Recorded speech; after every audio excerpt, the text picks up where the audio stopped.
El conocimiento silencioso de Carlos Castañeda. Parte 17. Sean bienvenidos. Hoy tocaremos la segunda parte del capítulo 14. Intentar apariencias en el sexto centro abstracto. El manejo del intento. Y será el fin de esta gran lectura. Vamos a ello. Comenté sin darle importancia que a mí también me atraía muchísimo la conducta ritualista. El rito me parecía algo esencial para centrar la atención. Don Juan tomó mi comentario en serio. Dijo que había visto que existía en mí, como campo energético, un rasgo que todos los brujos de antaño tenían y buscaban ávidamente en otros. Una zona brillante en el lado inferior derecho del capullo luminoso. Dicha brillantez se asociaba con el ingenio de una persona y su tendencia a la morbosidad. Los sombríos brujos de aquellos tiempos se complacían en domar a ese codiciado rasgo para engrandecer al lado oscuro del hombre. ¿Entonces el hombre tiene un lado que es el mal?, dije jubiloso. Usted siempre lo negó. Siempre dice que el mal no existe y que solo existe el poder. Me sorprendí a mí mismo con tal arrebato. En un solo instante, toda mi crianza católica se había apoderado de mí y el príncipe de las tinieblas creció a tamaño descomunal. Don Juan rió hasta acabar tosiendo. Claro que tenemos un lado oscuro, dijo. Matamos por capricho, ¿no es cierto? Quemamos gente en el nombre de Dios. Nos destruimos a nosotros mismos. Aniquilamos la vida en este planeta. Destruimos la tierra. Y luego nos ponemos un hábito y el Señor nos habla directamente. ¿Y qué nos dice el Señor? Nos dice que si no nos portamos bien, nos va a castigar. El Señor lleva siglos amenazándonos sin que las cosas cambien. Y no porque exista el mal, sino porque somos estúpidos. El hombre sí que tiene un lado oscuro que se llama estupidez. No dije nada más, pero aplaudí para mis adentros, pensando con placer que don Juan era todo un maestro del debate. Una vez más, me envolvía en mis propias palabras. Tras un momento de pausa, don Juan explicó que en la misma medida en que el rito obliga al hombre común y corriente a construir enormes iglesias que son monumentos a la importancia personal, también obliga a los brujos a construir edificios de morbidez y obsesión. La tarea de todo nahual es, por lo tanto, guiar a la conciencia para que vuele hacia lo abstracto, libre de cargas e hipotecas. ¿A qué se refiere usted, don Juan, con eso de cargas e hipotecas?, pregunté. El ritual puede atrapar nuestra atención mejor que ninguna otra cosa, dijo. Pero también exige un precio muy alto. Ese precio es la morbidez. Y la morbidez podría cobrar altísimas cargas e hipotecas a nuestra conciencia de ser. Don Juan dijo que la conciencia de ser es como una inmensa casa. La conciencia de la vida cotidiana es como estar herméticamente encerrado en un solo cuarto de esa inmensa casa durante toda la vida. Se entra en ese cuarto por medio de una abertura mágica, el nacimiento, y se sale por medio de otra abertura mágica, la muerte. Sin embargo, los brujos son capaces de hallar una abertura más y salir de ese cuarto herméticamente cerrado estando aún vivos. Un logro estupendo. Pero un logro más estupendo todavía es que al escapar de ese cuarto sellado, los brujos son capaces de elegir la libertad. Eligen abandonar por completo esa casa inmensa, en vez de perderse en otras partes de ella. Don Juan dijo que la morbidez es la antítesis de la oleada de energía que la conciencia necesita para alcanzar la libertad. Hace que los brujos pierdan el rumbo y se queden atrapados en los intrincados y oscuros corredores de lo desconocido. Pregunté a don Juan si había algo de morbidez en los tulios. La rareza no es morbidez, replicó. Los tulios eran la rareza misma, increíbles actores, adiestrados por el espíritu mismo. ¿Cuál fue la razón que llevó al nahual Elías a adiestrar a los tulios de ese modo? Pregunté. Don Juan me miró y soltó una carcajada. En ese instante se encendieron las luces de la plaza. Se levantó de su banca favorita y la acarició con la palma de la mano como si fuera un animal querido. La libertad, dijo al fin. Quería liberarlos de la convención perceptual y les enseñó a ser artistas. Acechar es un arte. Para un brujo, puesto que no es mecenas ni vendedor de arte, la única importancia de una obra de arte es que pueda ser lograda. El boleto para ir a la impecabilidad. Después de ayudarle todo el día a don Juan con sus pesados quehaceres en la ciudad de Oaxaca, quedamos en encontrarnos en la plaza. Al caer la tarde, don Juan se reunió conmigo. Le dije que me hallaba completamente exhausto, que debíamos cancelar el resto de nuestra estadía en la ciudad y volver a su casa. Pero él sostuvo que debíamos emplear hasta el último minuto disponible para repasar las historias de brujería o bien para hacer mover mi punto de encaje cuantas veces me fuera posible. Mi cansancio solo me permitía quejarme. Le dije que al experimentar una fatiga tan profunda como la mía, solo se llegaba a la incertidumbre y a la falta de convicción. Tu incertidumbre es de esperar, dijo don Juan muy calmadamente. Después de todo, estás lidiando con un nuevo tipo de continuidad. Toma tiempo acostumbrarse a ella. Los brujos pasan años en el limbo, donde no son ni hombres comunes y corrientes, ni brujos. ¿Y qué les pasa al final?, pregunté. ¿Optan por lo uno o por lo otro?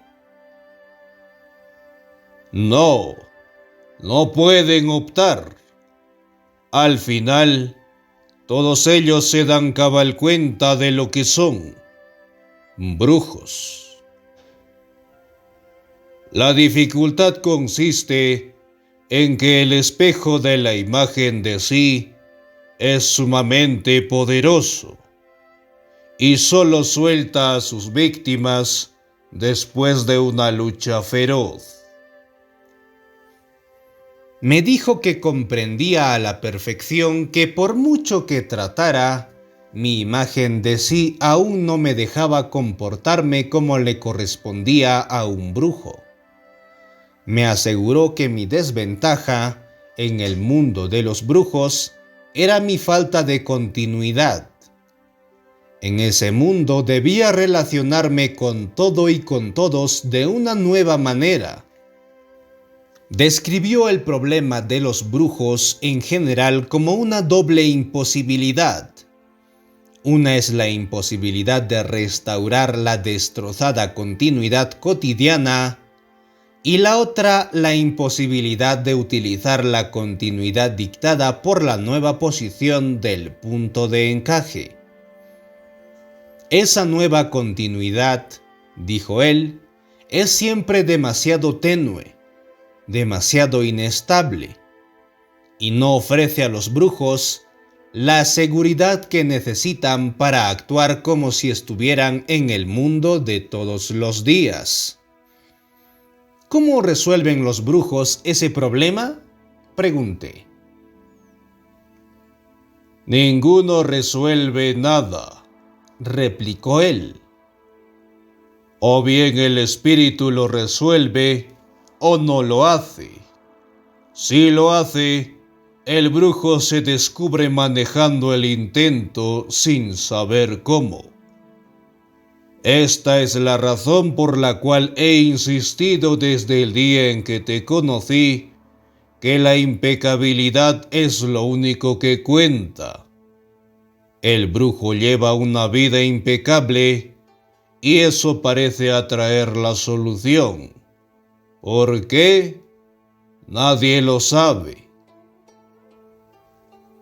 Don Juan permaneció en silencio por un momento. Luego, otra vez, él comentó acerca de un pensamiento que pasaba por mi mente. Yo estaba pensando en que la impecabilidad siempre me hacía pensar en moralidad religiosa.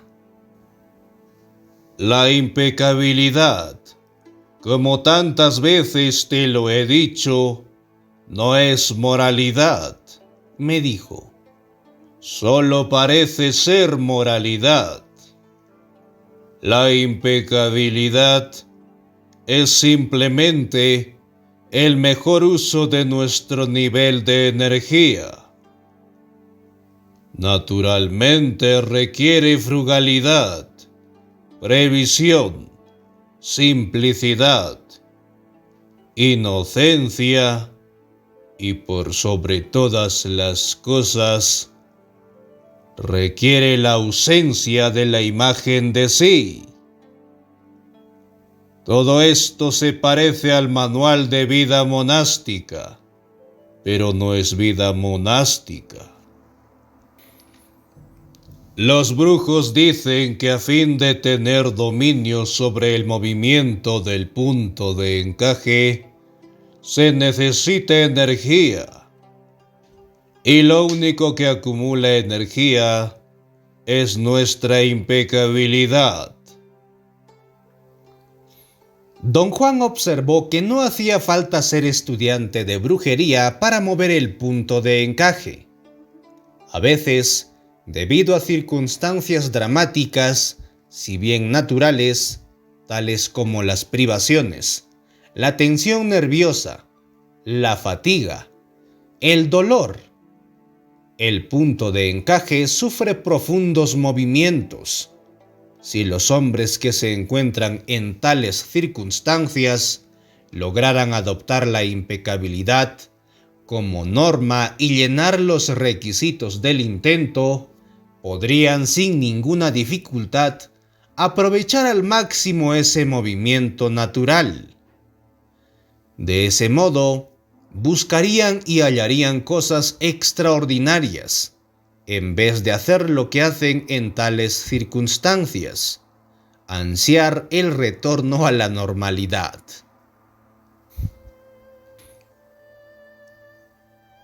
Cuando se lleva al máximo el movimiento del punto de encaje, tanto el hombre común y corriente como el aprendiz de brujería se convierten en brujos, porque llevando al máximo ese movimiento, la continuidad de la vida diaria se rompe sin remedio. ¿Cuándo se lleva al máximo ese movimiento?, pregunté. Con la impecabilidad, respondió.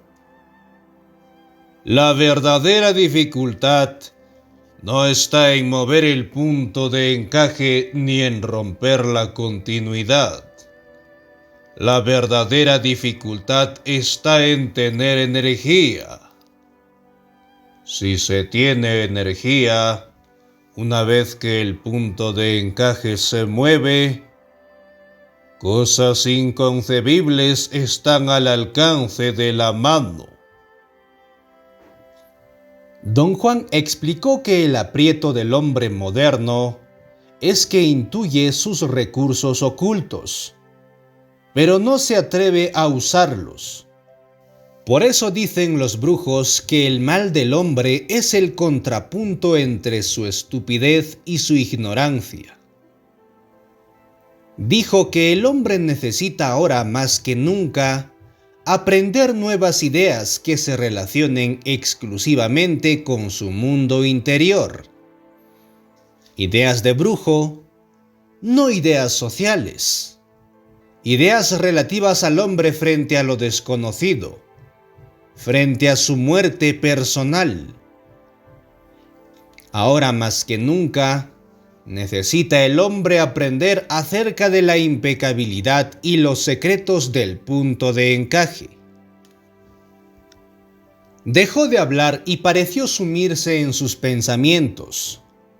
Su cuerpo entró en un estado de rigidez que yo había visto cada vez que se involucraba en lo que yo caracterizaba como estados de contemplación, pero que él describía como momentos en los que su punto de encaje se movía, permitiéndole acordarse.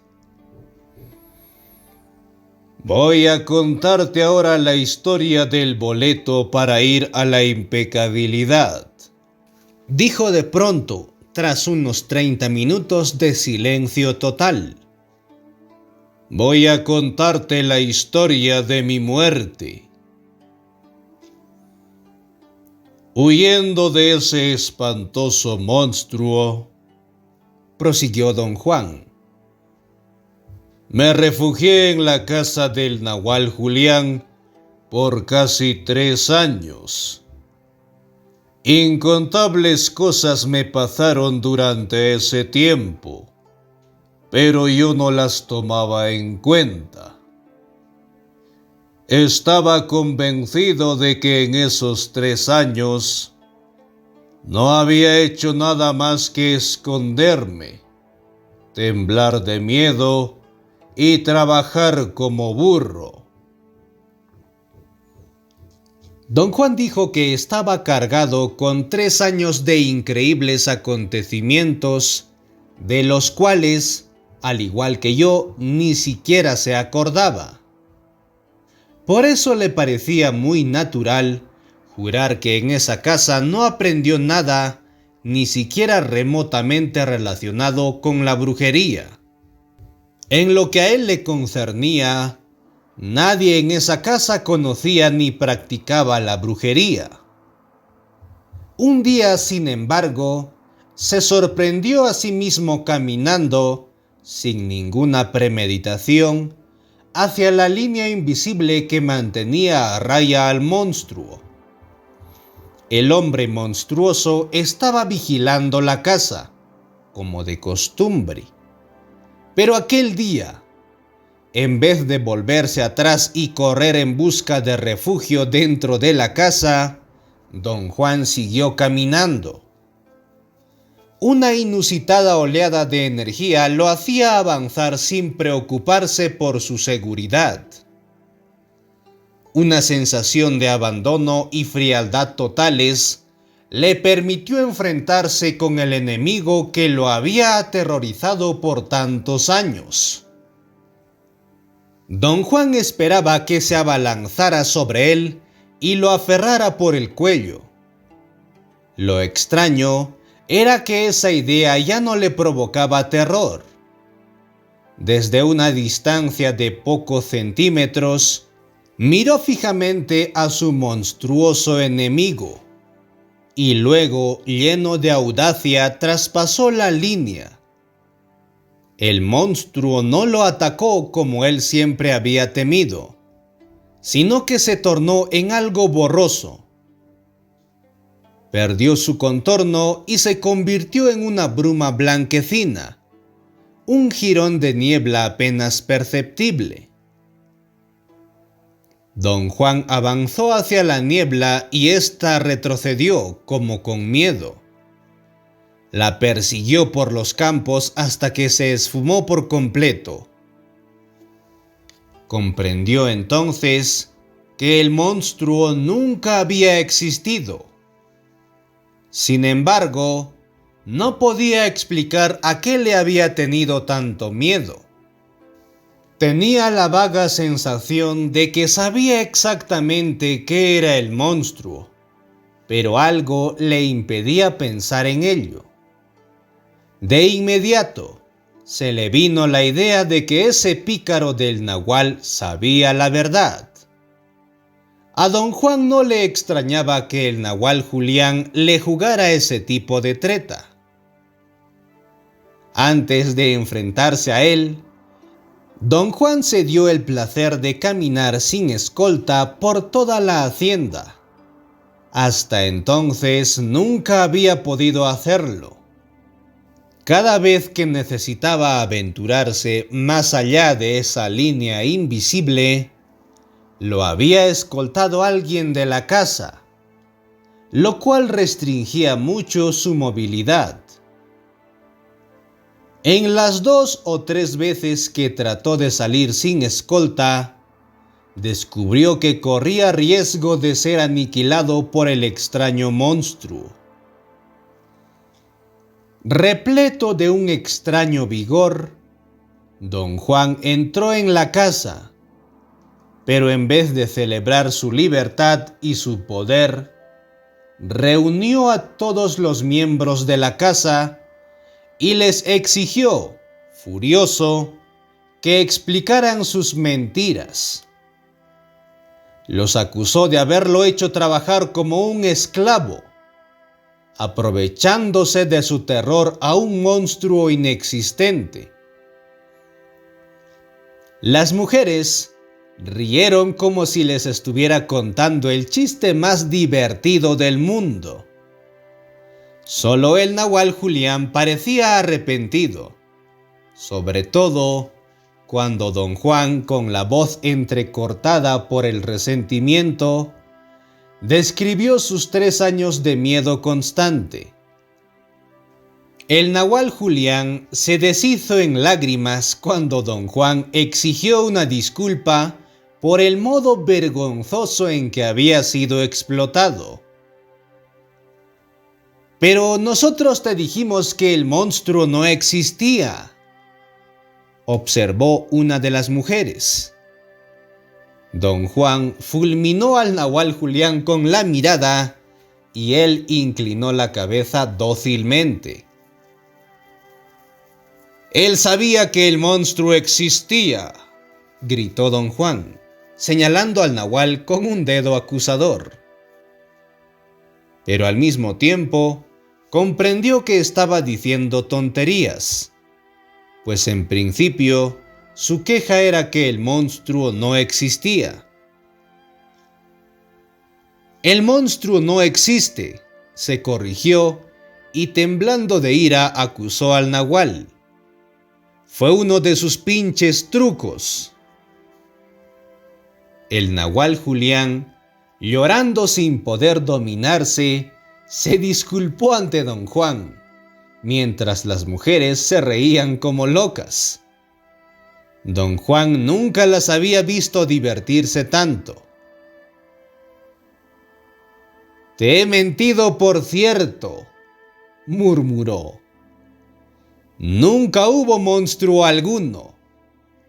Lo que veías como un monstruo era simplemente una oleada de energía. Tu miedo lo convirtió en una monstruosidad. Usted dijo que ese monstruo iba a devorarme. ¿Cómo pudo usted mentirme así?», le gritó don Juan. «El ser devorado por el monstruo era algo simbólico», replicó el nahual Julián en voz baja. «El verdadero monstruo es tu estupidez. Ahora mismo estás en peligro mortal de ser devorado por ese monstruo». Don Juan gritó que no tenía por qué soportar las idioteces de nadie, e insistió que le dijeran claramente que estaba en perfecta libertad de partir. «Puedes irte cuando quieras», dijo secamente el nahual Julián. «¿Eso quiere decir que me puedo ir ahora mismo?», preguntó don Juan. «¿Quieres irte?», le preguntó el nahual. «Por supuesto que quiero irme de este pinche lugar y del montón de pinches mentirosos que viven aquí», gritó don Juan. El nahual Julián ordenó que entregaran a don Juan la totalidad de sus ahorros y con ojos brillantes le deseó felicidad, prosperidad y sabiduría. Las mujeres no quisieron decirle adiós. Lo miraron fijamente hasta hacerle bajar la cabeza para huir del fulgor de sus ojos ardientes. Don Juan guardó el dinero en el bolsillo y sin echar una mirada atrás salió de la casa, feliz de saber que su tormento había terminado. El mundo era un enigma para él. Lo deseaba fervorosamente. Dentro de esa casa había estado aislado de todo. Era joven y fuerte. Tenía dinero en el bolsillo y sed de vivir. Se marchó sin dar las gracias. Su ira, embotellada por su miedo por tanto tiempo, al fin pudo salir a la superficie. Hasta había aprendido a querer a esa gente. Y ahora se sentía traicionado. Quería huir de ese lugar tan lejos como fuera posible. En la ciudad tuvo su primer contratiempo. Viajar era muy difícil y muy caro.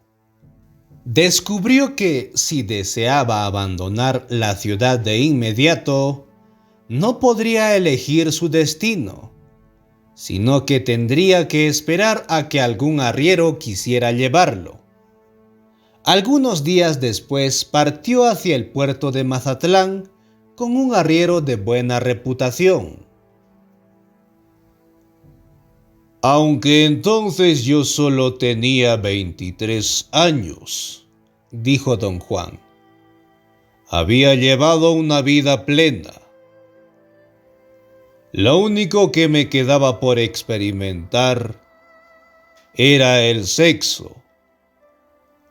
El nahual Julián me había dicho que era el hecho de no haber estado con ninguna mujer lo que me daba mi fuerza y mi resistencia, y que él disponía de poco tiempo para arreglar las cosas antes de que el mundo me alcanzara».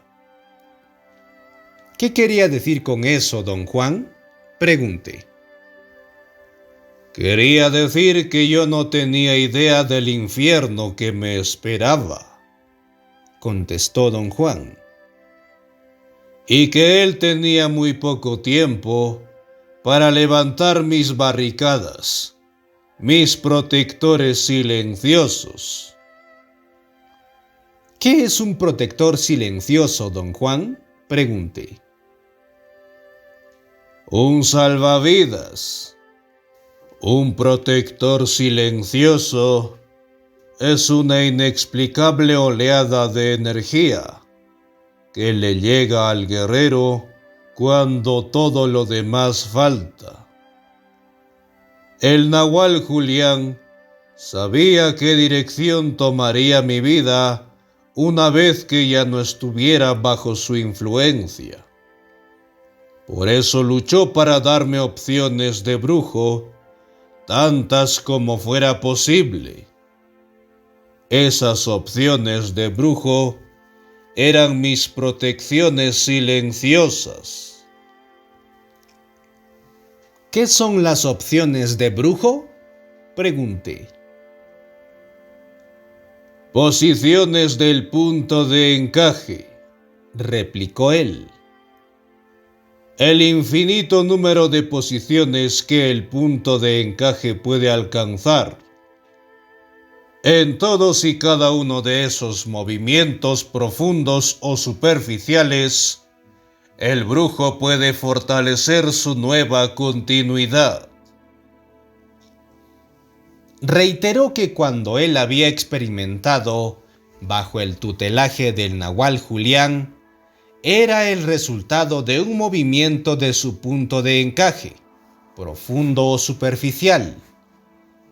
El nahual lo hizo experimentar incontables opciones de brujo, más de las que normalmente eran necesarias, sabiendo que el destino de don Juan era ser el nahual y tener que explicar qué son y qué hacen los brujos. El efecto de los movimientos del punto de encaje es acumulativo, continuó, y es el peso de esa acumulación lo que causa el efecto final. Muy poco después de entrar en contacto con el nahual, mi punto de encaje se movió tan profundamente que pude ver. Vi a una oleada de energía en la forma de un monstruo, tal como era. Una oleada de energía sin forma. Había logrado ver y no lo sabía. Creía que no había hecho nada, que no había aprendido nada. Mi estupidez no tenía medida. Era usted demasiado joven, don Juan, dije. No podía ser de otro modo.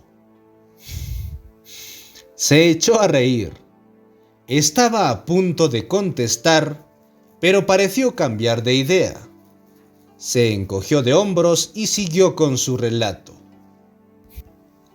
Dijo que al llegar a Mazatlán era prácticamente un arriero, al punto que le ofrecieron un empleo permanente a cargo de un tiro de mulas.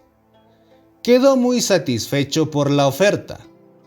La idea de hacer el viaje entre Durango y Mazatlán lo complacía infinitamente. Pero había dos cosas que lo preocupaban. Primero, que aún no se había acostado con una mujer. Segundo, que sentía una tremenda pero inexplicable urgencia de seguir viaje hacia el norte. No sabía por qué, solo que en algún lugar hacia el norte algo lo estaba esperando. La sensación se hizo tan fuerte que al fin se vio obligado a rechazar la estabilidad del empleo permanente para poder continuar su viaje. Su gran fuerza física y una extraña e inexplicable astucia, recientemente adquirida, le permitieron hallar trabajo aún donde no lo había, mientras iba en camino hacia el norte. Llegó así al estado de Sinaloa y allí terminó su viaje. Conoció a una viuda joven, yaqui como él, que había estado casada con un hombre con quien don Juan estaba en deuda. Trató de pagar su deuda ayudando a la viuda y a sus hijos, y sin darse cuenta, fue asumiendo el papel de padre y esposo. Esas nuevas responsabilidades representaron una gran carga para él. Perdió su libertad de movimiento e incluso su necesidad de viajar más al norte. Se sintió compensado por esa pérdida, sin embargo, con el profundo afecto que sentía por la mujer y por sus hijos. Experimenté momentos de sublime felicidad como esposo y como padre, dijo don Juan. Pero fue en esos momentos cuando noté que algo andaba muy mal. Comprendí que estaba perdiendo la sensación de abandono, de frialdad, de audacia que adquiría en la casa del Nahual Julián. Ahora me hallaba identificado con la gente que me rodeaba. Don Juan dijo que comenzó sintiendo un profundo, aunque reservado afecto por la mujer y sus hijos. Ese desapegado afecto le permitía desempeñar el papel de padre y esposo con abandono y placer. Con el correr del tiempo, su desapegado afecto se convirtió en una pasión desesperada que lo hizo gastar toda su energía. En cuestión de un año, perdió todo vestigio de su nueva personalidad, adquirida en la casa del Nahual Julián. Una vez que hubo desaparecido el desapego, que era lo que le daba el poder de amar, solo le quedaron las necesidades mundanas, la miseria y la desesperación, rasgos distintivos del mundo cotidiano. Para hacer las cosas aún peores, también desapareció su espíritu de empresa. En los años que pasó en la casa del Nahual, había adquirido un dinamismo que le fue muy útil cuando anduvo solo. Pero la pérdida más aguda fue su energía física. Sin estar enfermo, un día quedó completamente paralizado. No sintió dolor alguno ni tampoco sintió pánico. Mientras yacía desvalido en cama, no hizo sino pensar y llegó a comprender que había fracasado porque no tenía un propósito abstracto. Se dio cuenta por primera vez que la gente de la casa del Nahual eran extraordinaria porque perseguía la libertad como propósito abstracto. No comprendía qué era la libertad, pero sí sabía que era lo contrario de sus necesidades concretas. Su falta de un propósito abstracto lo había vuelto tan débil e ineficaz que no podía rescatar a su familia adoptiva de su abismal pobreza. Por el contrario, ellos lo arrastraron otra vez a la misma miseria y desesperación que había conocido antes de encontrarse con el Nahual. Al repasar su vida, cobró conciencia de que la única vez que no fue ni pobre ni tuvo necesidades concretas fue durante los años pasados con el Nahual.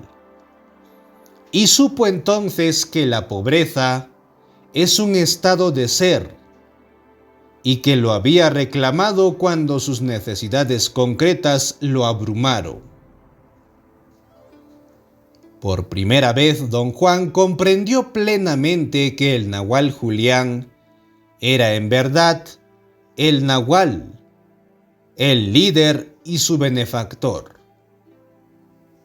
Comprendió lo que había querido decir su benefactor al expresarle que no había libertad sin la intervención del nahual. No había ya dudas en la mente de don Juan de que el nahual Julián y todos los miembros del grupo eran brujos. Pero lo que comprendió con la más dolorosa claridad fue que él había desperdiciado la oportunidad de estar con ellos. Cuando la presión de su impotencia física se le hizo insoportable, su parálisis terminó tan misteriosamente como se había iniciado. Un día, simplemente se levantó de la cama y fue a buscar trabajo, pero su suerte no mejoró.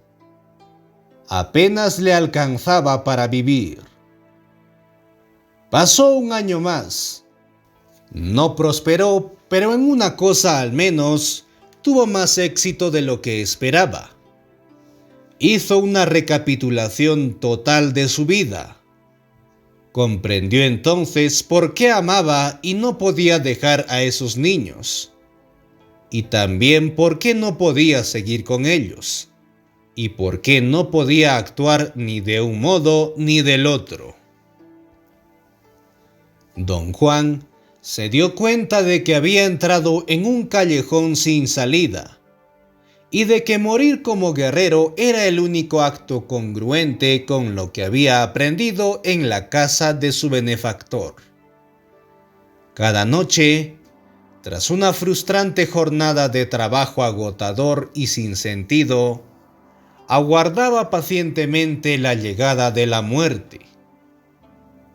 Estaba a tal grado convencido de su fin, que la esposa y los niños esperaban con él. En un gesto de solidaridad, también ellos deseaban morir. Y los cuatro se pasaban las noches sentados, en total inmovilidad, recapitulando sus vidas, mientras esperaban a la muerte.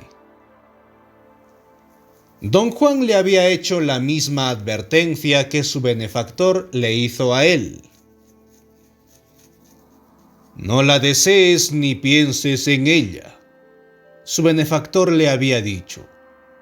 Simplemente espera hasta que venga. No trates de imaginar cómo es la muerte.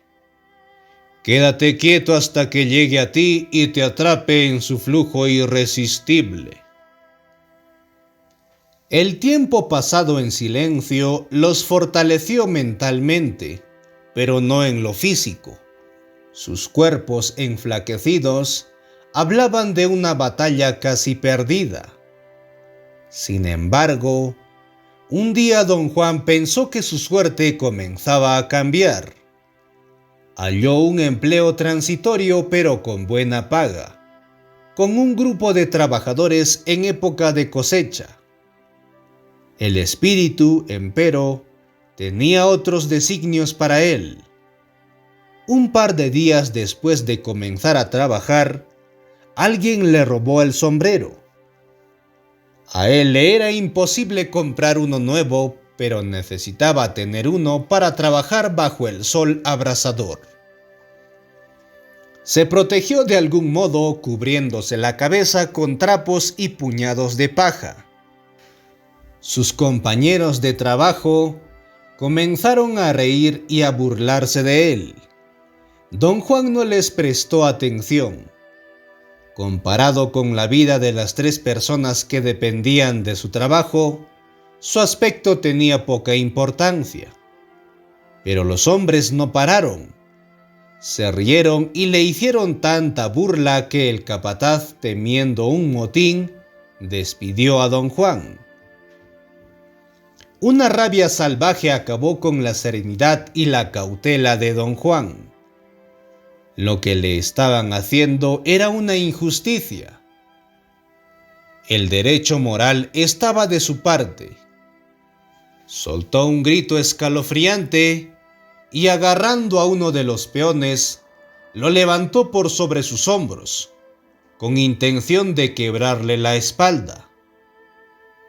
Pero pensó en esos niños hambrientos, acompañándolo noche tras noche a esperar su muerte. Puso al hombre de pie en el suelo y se marchó. Don Juan dijo que se sentó al borde del campo donde los hombres trabajaban y dejó que estallara toda la desesperación que se había acumulado en él. Era una ira silenciosa, pero no contra la gente, sino contra sí mismo.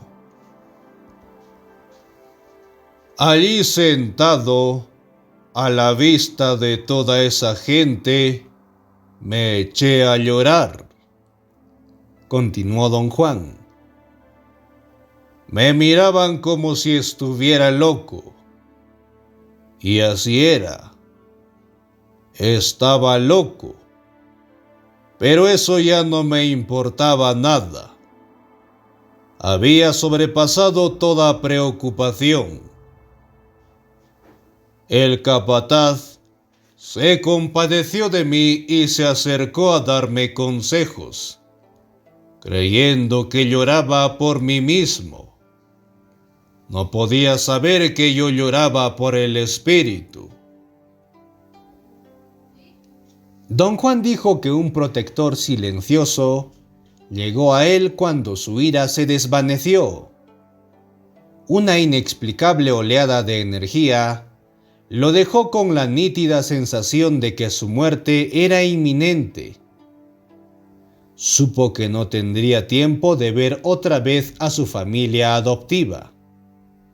Les pidió disculpas nombrándolos en voz alta por no haber tenido la fortaleza y la sabiduría necesarias para salvarlos de su infierno terrenal.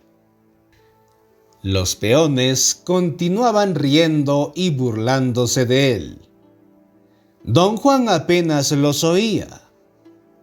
Las lágrimas se le agolparon en el pecho al dirigirse al espíritu para darle gracias por haberlo puesto en el camino del Nahual, otorgándole esa inmerecida posibilidad de ser libre. Oía las risotadas de los hombres que nada comprendían. Oía sus insultos y sus alaridos como desde dentro de sí mismo. Tenían derecho a ridiculizarlo. Él había estado en los portales de la libertad y no se había dado cuenta. Entendí entonces cuánta razón había tenido mi benefactor, dijo don Juan. Mi estupidez era un monstruo y ya me había devorado. En cuanto tuve ese pensamiento, comprendí que cuanto pudiera decir o hacer era inútil. Había perdido mi oportunidad. Había perdido todo. Ahora era solo el payaso de esa gente. El espíritu no podía interesarse en mi desesperación. Somos tantos los que sufrimos, los que no tenemos nuestro infierno privado y particular, nacido de nuestra estupidez, que el espíritu no puede prestarnos atención. Me arrodillé de cara al sudeste. Di gracias otra vez a mi benefactor y le dije al espíritu que estaba tan avergonzado.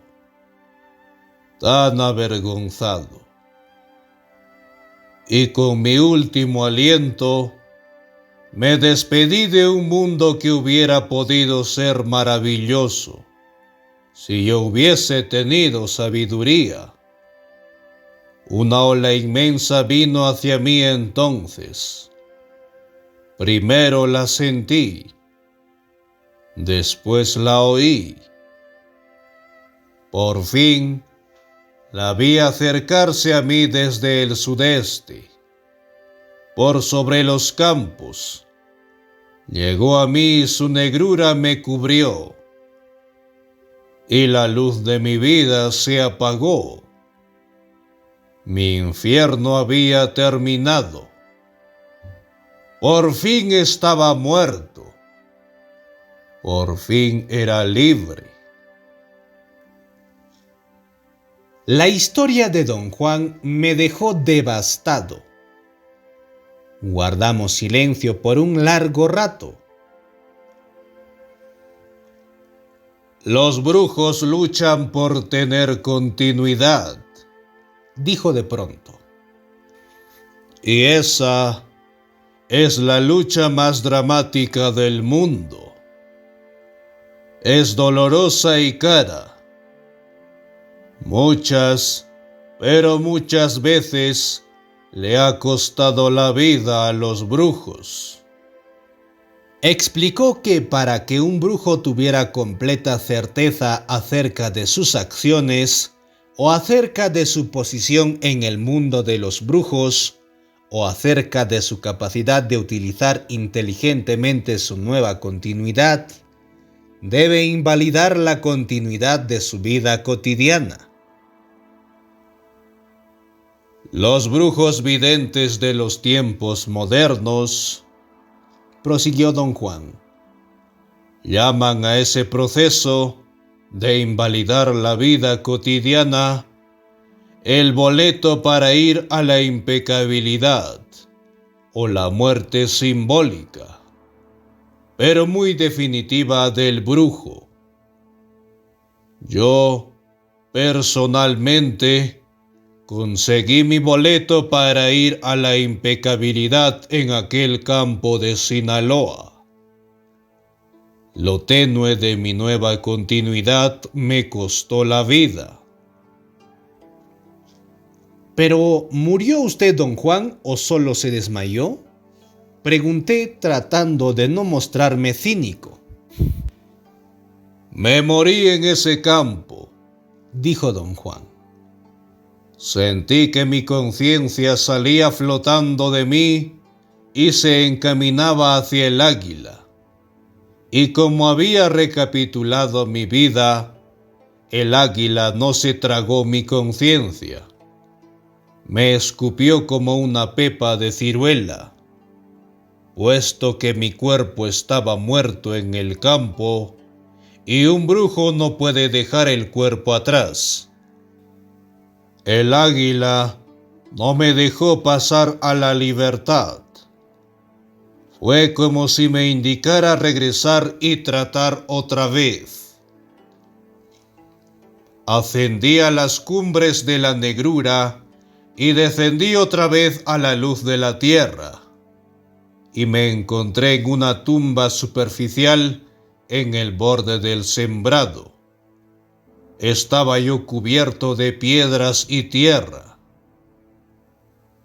Don Juan dijo que supo de inmediato lo que debía hacer.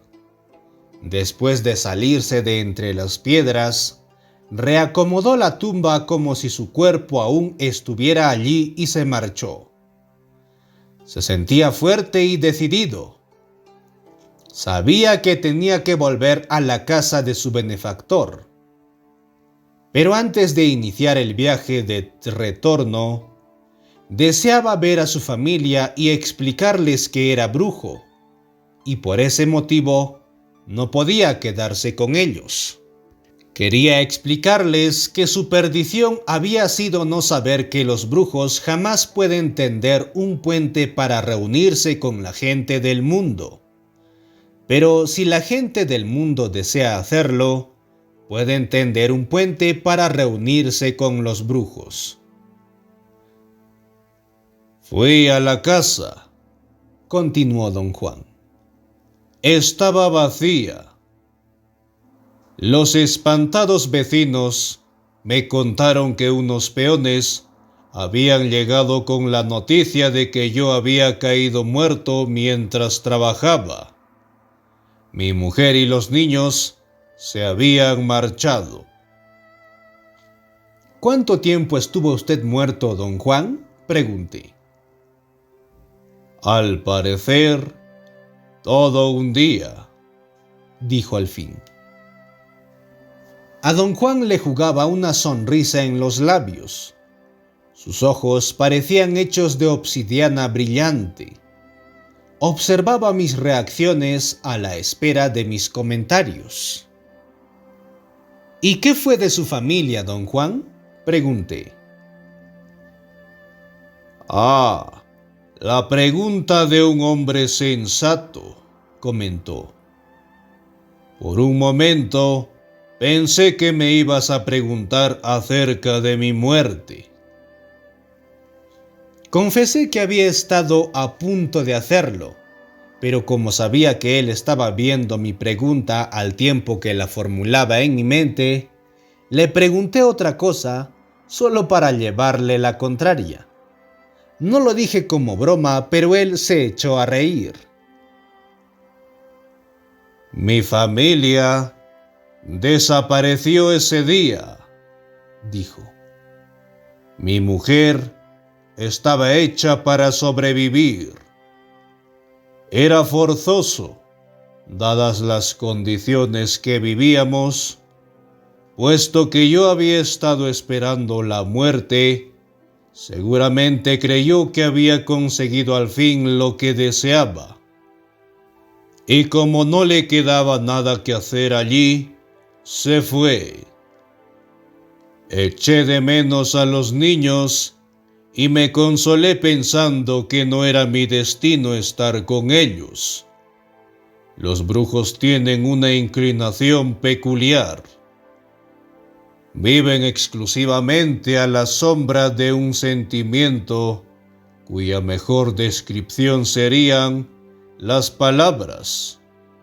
Y sin embargo, cuando todo se les viene abajo, los brujos aceptan la situación.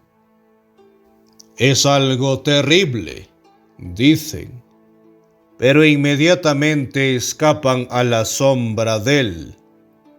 Y sin embargo, eso hice con mis sentimientos por aquellos chicos y la mujer.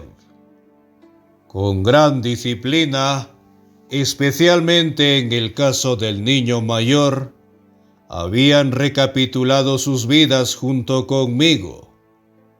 Solo el espíritu podía decidir el resultado de ese afecto. Me recordó que me había enseñado cómo actúan los guerreros en tales situaciones.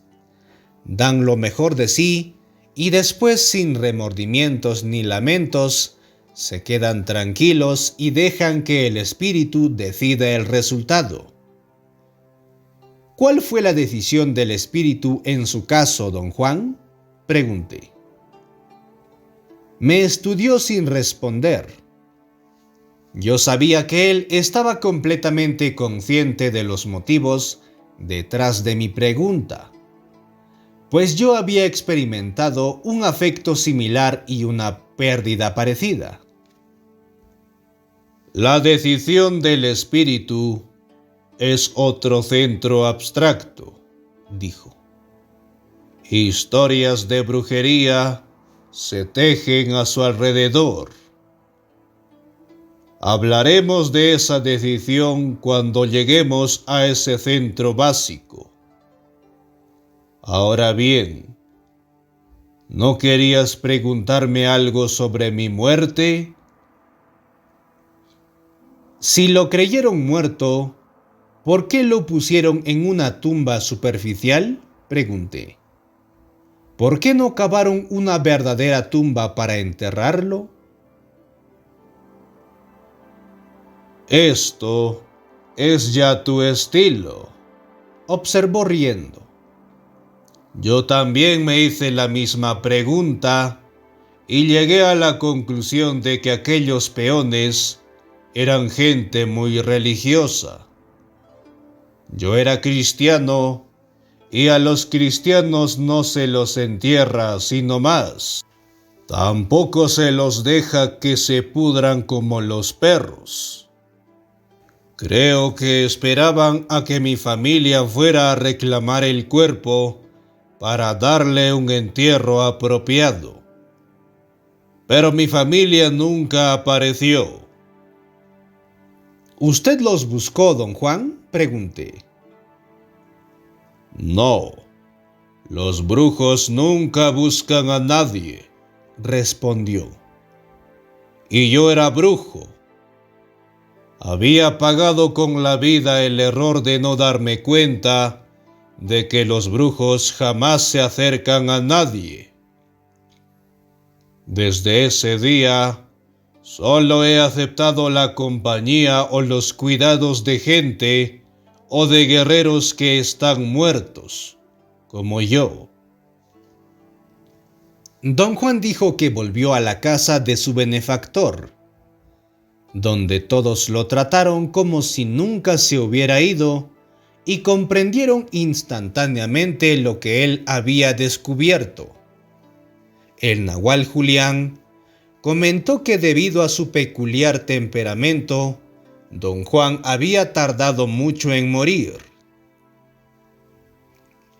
Mi benefactor me dijo entonces que el boleto de un brujo para ir a la impecabilidad es su muerte, prosiguió. Que él mismo había pagado con la vida ese boleto, como todos los demás en su casa, y que ahora éramos iguales en nuestra condición de ser candidatos a ser libres. Y también dijo que el gran truco de los brujos es estar totalmente conscientes de que están muertos.